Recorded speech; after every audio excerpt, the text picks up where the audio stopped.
Okay, thank you for doing this mini interview with us, Dr. Smart. I would like to ask you, what makes you uniquely Caribbean? And you can tell us where you're from as well.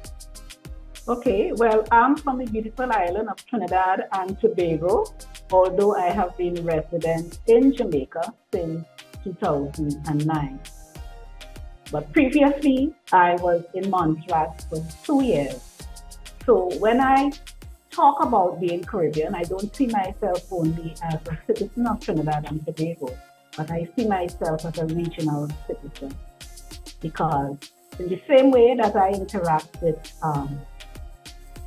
Jamaican students, that now that I'm in Jamaica, when I was at the University of the West Indies, I engaged with students from, the different islands, and particularly when I was in Montserrat, oh my God, then I was particularly exposed to not only our Guyanese neighbors, but also I had a neighbor from the DR. And then I worked in the library. So definitely, you had that kind of engagement. DR, from Haiti, St. Lucia, Dominica, Nevis, right? Grenada, of course, because that is my background. So actually, I'm a second generation Trinidadian. My people are originally from St. Vincent and the Grenadines and Grenada. Actually, I still have relatives. Well, a couple of my cousins left Trinidad and they went back to St. Vincent. Okay, so definitely uniquely Caribbean based on your experiences. Right. And then we have also taken up the opportunity, I'm not sure if you're aware, but if you're a second generation Vincentian or Grenadian, you can actually get citizenship in those islands.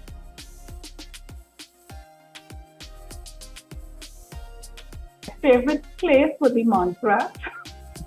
And my favorite food is still Trinidadian food, which is the pilau and the roti.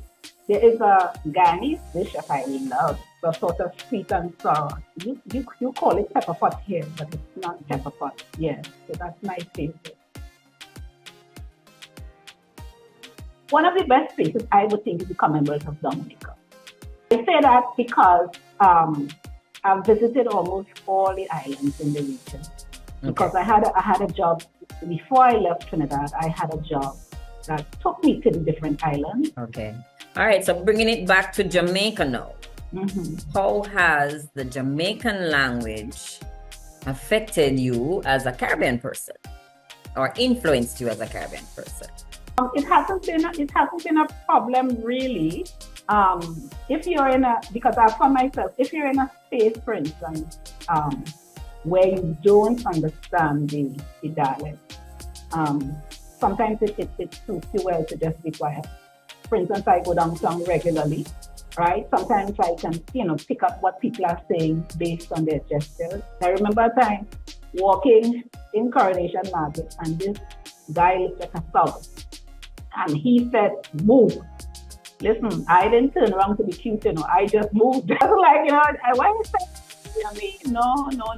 So I see sometimes if people talk slowly here, I mean, there's still some instances when people say things that I do not understand, right? If they speak a little too quickly, and that is a stretch because I speak quickly. But sometimes when people speak a little bit fast, sometimes I don't get it. Or sometimes they use certain words also that I don't understand. Jamaica in terms of understanding Jamaica to me it is also based on the space where you're positioned. When I came here originally, remember I was at University of the West Indies and there people spoke in a particular way.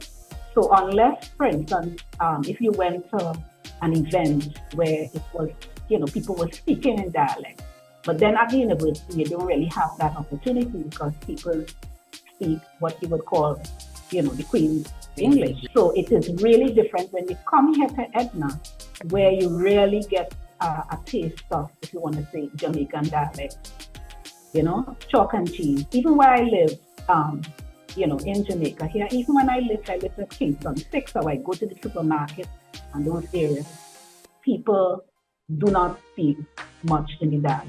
It's a sort of supposed uptown language. But so if I wanted to hear real Jamaican, I would go downtown, right, in the market, and then you will hear, the hawkers.